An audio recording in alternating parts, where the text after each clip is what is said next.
Vamos a saludar a Francisca Millán, qué bueno que se conectó un poquito antes porque tenemos varias preguntas. Francisca es abogada, es de Abofem, de la Red Defensora de Mujeres también, te estamos viendo ahí en pantalla. Francisca, gracias por tu tiempo, imagino que al igual que nosotros quedaste anonadada con esta noticia porque a uno lo deja sin palabras. Es tremendo el drama por donde uno lo mire y no sé si estamos bien o mal en decir que Camilo acá, por más que puedan caer o pueda seguir un curso penal esto, Camilo es una víctima. Él lo que hizo fue, de acuerdo a nuestro punto de vista, por eso tú también puedes ayudarnos en términos legales, ¿no? Él lo que hizo fue defenderse ante un ataque de este hombre. Además fue defender a su mamá, que la habían raptado, que escuchó los gritos, que la había visto muchas veces con moretones, golpeada, que sabía que habían denuncias y que no se estaba haciendo caso a aquello. Él lo que hizo fue finalmente salvar a su mamá. ¿Cómo se toma esto frente a la justicia? Gracias por estar con nosotros de nuevo.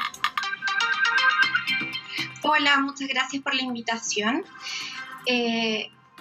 Sin duda, el caso planteado es un caso que tiene un complejo de violencia mucho mayor o mucho más grande del que vemos por el hecho específico de haberle quitado la vida a una persona que sin duda debe ser también para el propio agresor un efecto muy indeseado, ¿cierto?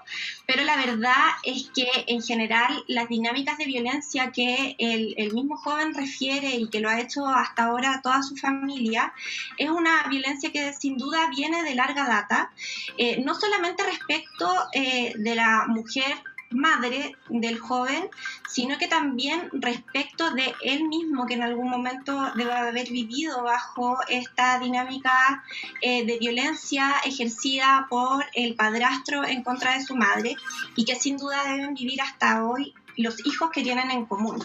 La violencia en general se manifiesta de distintas formas y de manera permanente en el tiempo, más allá de los hechos de violencia más graves que uno pudiera visualizar, ¿cierto? Como por ejemplo en el caso de un homicidio, pero efectivamente son lo que va construyendo situaciones tan terribles como la que estamos conociendo en este momento, en el que legítimamente un hijo, luego de haber vivido de manera histórica la violencia que su mamá sufría, se ve en ocasión de necesitar defenderla, creyendo incluso que era a ella a quien se le iba a quitar la vida. Sí. Y eso es algo que no se puede restar del razonamiento jurídico. Sí, Francisca. Y la propia ley contempla situaciones como esta. Sí, vamos a ir conversándolo también con César, que nos acompaña. César, estoy revisando las redes sociales. Bueno, es verdad que hay un punto que es muy importante, porque la gran pregunta es, ¿hay diferencias? Yo creo que sí las hay, César. Si es que en un barrio acomodado de la región metropolitana, en una comuna con recursos, hay 7 denuncias, 7, sí, eso es lo vergonzoso, eso es lo terrible, 7 denuncias de violencia intrafamiliar, ¿hubieran actuado o no las entidades correspondientes? Aquí uno se queda todavía con la sensación de que la justicia para los pobres, para las personas sin recursos falla, y falla constantemente. Claro. Y aquí lo estamos viendo, es la evidencia de aquello, ¿no? Y es complejo también, y tomando un poco lo que dice la abogada invitada, ¿no? Complejo también, sobre todo por lo que hablas tú del contexto geográfico y social, ¿no? Sobre todo pensando en que muchas municipalidades que tienen estos proyectos de gobierno, estos programas, no tienen los recursos para administrarlos al 100% o mejorar esa misma integración, digamos. Pensemos si hay un punto fijo y si hay cierta cantidad de equipos de patrullas de carabineros, de patrullas de seguridad, que pueden estar rondando el perímetro constantemente para chequear que esa persona esté en constante cuidado, que esté alejada de su agresor, que el agresor no se acerque, porque eso pasa muchas veces. O sea, las personas que han sufrido violencia intrafamiliar es un caso repetitivo que el agresor constantemente vuelve a buscar a esas personas, vuelve a intentar violentarlas. Entonces, lo más complejo de esto es que parece que la diferencia, tristemente, sigue siendo económica en esta primera lectura que uno hace. Lo lamentable, como dice la abogada, es que estos casos, llegamos a estos extremos, y lo más triste aún es que seguramente no va a ser el único caso, y no ha sido el único caso tampoco. Sí, a mí lo que me atormenta de esto es que aquí había, insisto, la crónica de una muerte anunciada. No sabemos quién, porque podría haber muerto Camilo, podría haber muerto su mamá. Finalmente termina muriendo la persona que la violentaba, el abusador, ¿no? Pero no se hizo nada. Entonces, claro, aquí la pregunta para ti, Francisca, es si es que Camilo, que podría ser victimario, de acuerdo a lo que él hizo, que fue matar a otro hombre, digamos, podría ser víctima, por ejemplo, de violencia intrafamiliar, qué sé yo, crónica, como también lo es su mamá, después de mucho tiempo haberse sometido, que eso también, por supuesto, repercute en la formación, en el desarrollo de un niño. Pensemos que ellos llevaban 10 años, entonces también bastante tiempo el que él vivió con esto. Sin duda, los niños, niñas y adolescentes sometidas a dinámicas de violencia intrafamiliar o doméstica, ¿cierto?, a violencia de género, son también víctimas de esa misma violencia, porque crecen en un entorno familiar que tiene situado, ¿cierto?, a un agresor permanente, ya sea respecto de la figura de cuidado, que en este caso era la madre, como respecto de ellos mismos cuando presencian, ¿cierto?, están en la presencia de momentos de violencia, en la posibilidad de anticipar, ¿cierto?, estas dinámicas de violencia, estar latentemente expuestos a las agresiones, a el maltrato, los gritos, los golpes, el desorden de las cosas, ¿cierto?, la negación de permiso, el consumo del alcohol. En general hay varios factores y varias formas en las que se puede llegar a manifestar esa violencia, pero los niños, niñas y adolescentes que están en ese entorno están siendo también víctimas, y sin duda que él, en este caso victimario, ¿cierto?, el quien comete el homicidio, como sus hermanos, deben haber estado bajo esta dinámica durante larga edad. Sí, pues Camilo hoy día tiene 19, o sea, él comenzó a vivir esto, si es que la pareja tiene 10 años, hace cuando tenía, qué sé yo, imagínate, 9, un poquito más, cuando ya empieza a desarrollarse esta relación. No sabemos en qué momento empezó la violencia, pero sin duda que es terrible. O sea, estuvo durante largo tiempo sometido a ver cómo violentaban a su mamá frente a sus ojos. Decía mi mamá, que se tenía que poner anteojos, tenía que taparse los ojos porque los tenía morados. Así es. Y en este caso particular, él como en el camino, ¿cierto?, hacia la adultez, terminó defendiendo a su madre porque seguramente estaba ya horrorizado y temía por su vida, y también hay otros hijos e hijas y adolescentes de ese tipo de dinámicas que terminan reproduciendo esas formas o esas conductas, ¿cierto?, esa forma de relacionarse con sus parejas sexoafectivas, qué sé yo. O sea, él hoy día la defendió, pero pudo en otra oportunidad haber sido, no sé, un agresor, ¿cierto? En general, los niños, niñas y adolescentes que terminan reproduciendo violencia en su entorno familiar es porque han estado en dinámicas de violencia familiar, intrafamiliar. En este caso en particular, Camilo defendió a su madre, en otros casos reproducen los mismos tipos de violencia, y por eso es tan grave, ¿cierto?, criar niños, niñas y adolescentes en estos tipos de entornos de violencia, porque se normaliza la violencia, porque se reproduce nuevamente. ¿Y en qué punto empieza a operar lo de la legítima defensa? Porque ¿hasta qué punto hay que soportar negligencia, dejación, como quieras llamarlo, de parte del Estado? Cuando hay, vuelvo a insistirlo, porque esto es lo más terrible de todo, 7 acusaciones de violencia intrafamiliar, ¿ya? Aquí se puede acreditar legítima defensa de manera relativamente simple o fácil, porque él fue el que se le abalanzó y trató de primero acuchillarlo. Finalmente hay un forcejeo y Camilo termina matando al agresor. Pero sí, ahí se podría explicar la legítima defensa. Mi pregunta es, ¿qué tiene que hacer Camilo después de haber acusado 7 veces ante la justicia que su mamá sufría violencia intrafamiliar, de que él escucha cómo grita a su mamá y la habían raptado, de que le estaban golpeando, que tenía que esperar a que el otro lo atacara para recién responder? ¿Hasta qué punto llegamos? ¿Cuándo se puede efectivamente tomar algo así como la legítima defensa? Él lo que estaba haciendo en una primera instancia era defender a su mamá, antes que defenderse a él. Sí, la legítima defensa es un tipo de teoría del caso, ¿cierto?, que es procedente cuando se dan ciertos requisitos legales bien estrictos, que a priori, en este caso en particular, me parece que sí se podrían configurar, porque él estaba en ese momento de riesgo respecto de la vida de su madre, y fue absolutamente proporcional la defensa que él hizo porque temía, con justa razón, el riesgo en la propia vida de ella, ¿cierto? La legítima defensa en general está situada en este tipo de dicotomía, ¿cierto? En que es su vida, la vida de una persona o la vida de otra, ¿cierto? Tiende a tener una lógica muy de última ratio, ¿cierto? O como de última vía posible, para que sea aplicable, y por supuesto ahí va a estar el trabajo de la Defensoría en cuanto a poder acreditar cada una de sus causales.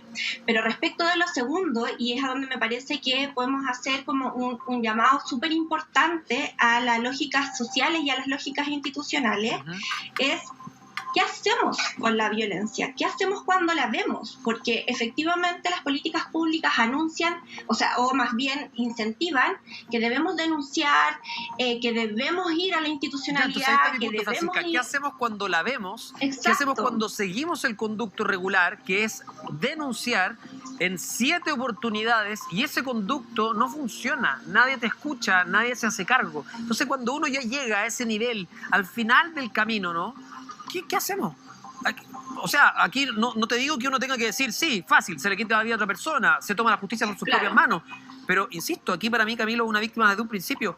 No solo porque fue violentado o porque trataron primero de atacarlo a él, sino porque él es una víctima sistemática de violencia intrafamiliar y de cómo hay abandono por parte de las instituciones que debieran protegerlo a él, a su hermano chico y a su mamá. Entonces, para mí, esa es la gran pregunta. ¿Qué se hace? ¿Quién da una respuesta de qué se hace?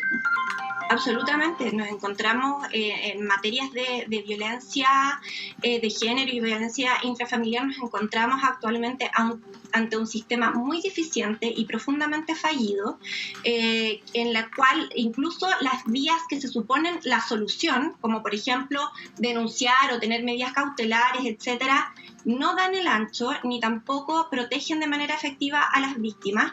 Y hoy día, más allá de los resguardos que las víctimas y sus familias puedan tener para protegerse de los agresores, lo cierto es que hace falta un llamado o un golpe de timón, ¿cierto?, a las políticas institucionales para hacerse cargo respecto de esta materia, porque no le podemos dar la responsabilidad de esto a los particulares, a las personas. No puede ser que la solución termine siendo acriminarse respecto del agresor, porque además de que se trata, cierto, de la vida de alguien y etcétera, también estamos ante las personas que se quedan con la carga legal que significa estar envuelto en un homicidio. O sea, obviamente no es el final deseable para ninguna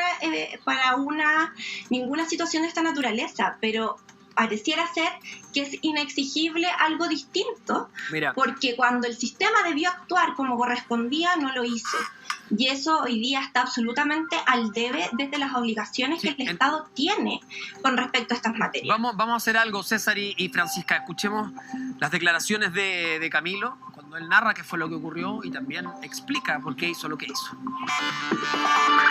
Yo cuando escuché los gritos de mi mamá me asusté, me dio rabia porque yo la escuchaba que gritaba y me daba rabia de no poder ayudar, no estar ahí. Y corrí a ayudarla desesperado.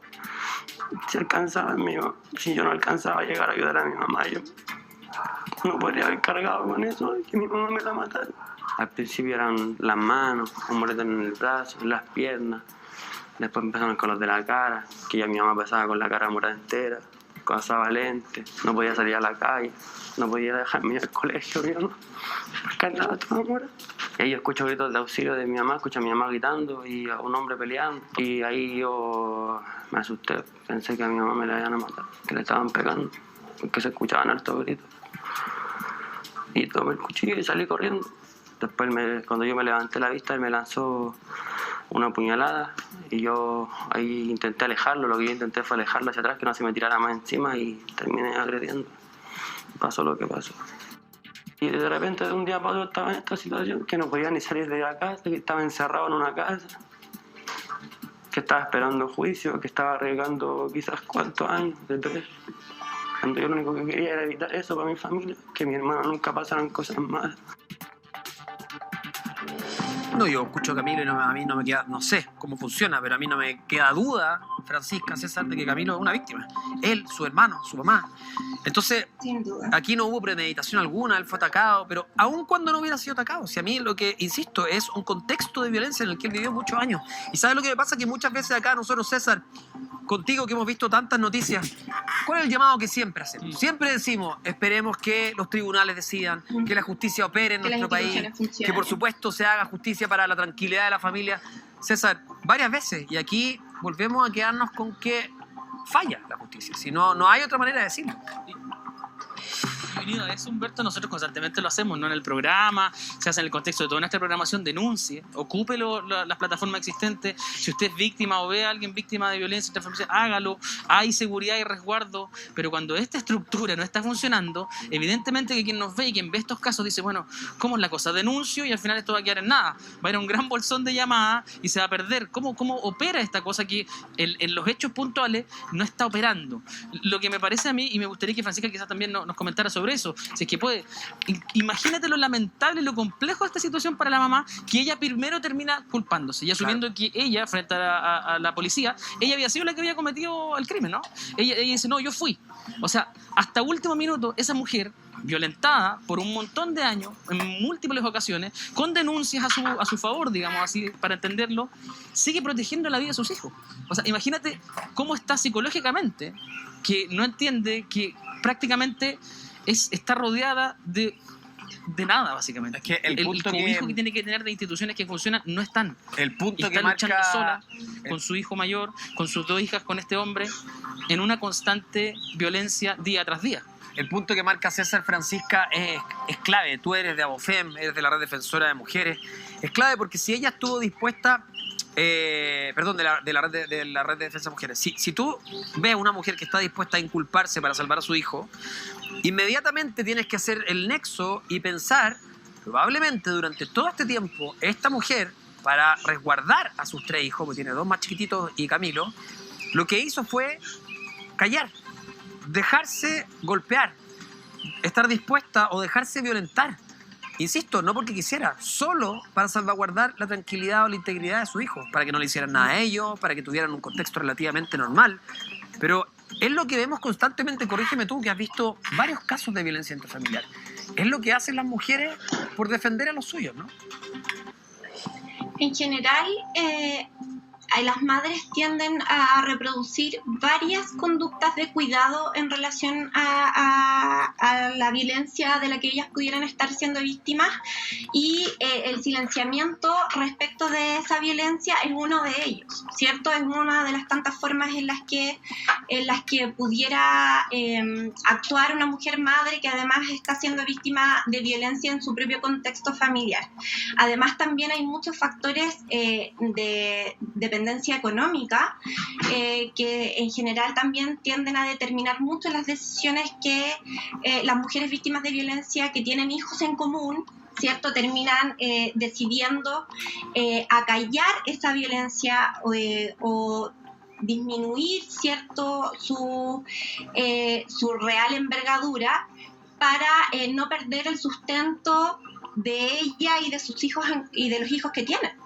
¿Ya? Entonces, al final, cuando estamos ante un caso de violencia, no basta con decir, bueno, denuncie, bueno, pero es que, ¿por qué no busco ayuda? ¿Cierto? También hay varias condiciones materiales relacionadas a esa decisión de mantener, y además también que hay mucho miedo, porque la violencia no se acaba con denunciarla, ni tampoco con terminar con esa relación. La violencia puede continuar durante mucho tiempo con posterioridad a eso, sobre todo si hay hijos en común, porque en general el sistema tiende a disociar, ¿cierto?, la figura del padre y del agresor. Entonces, bueno, no importa que ella lo haya denunciado de BIF, pero él tiene derecho a ver a sus hijos, él tiene derecho a ir a meterse a su casa, porque los niños, ¿cierto? Y aquí hay como una disociación entre las dos cosas que mantiene a los niños y a esa mujer claro, si expuesta en el de manera momento que está en la permanente casa, a la misma violencia. en el momento que estuviera en la casa y ejerce su rol de padre, dejara de ser una persona violenta, digamos. Bueno, eso está por verse, y aquí en este caso, en este ejemplo en particular, que he demostrado que no es así. Bueno, vamos a cerrar este tema. Francisca, te queremos agradecer tu presencia en el programa, gracias por habernos acompañado. Yo solamente me quedo con esta sensación, insisto, Sí. aquí lo que estamos viendo y presenciando es una familia víctima de violencia intrafamiliar hace mucho tiempo. El caso de Camilo, ojalá, espero que reciba la ayuda que sea necesaria para poder salir adelante por lo que hizo. Y respecto a eso, insisto, nosotros tenemos que tratar de argumentar muchas veces de por qué, a pesar de la impotencia, de la rabia, de sentir que no hay apoyo, que hay ineficiencia, decimos hay que creer en la justicia, queremos creer que la justicia va a hacer su trabajo, pero aquí en este caso, cuando vemos que por 7 veces no se ha hecho nada, bueno, uno intenta buscar una justificación. Gracias, Francisca, que esté muy bien. Gracias a ustedes por la invitación. ¿Podría hacer un último comentario sobre Bien lo que breve, está que tenemos señalando? que ir a otro tema. Sí, claro, por supuesto.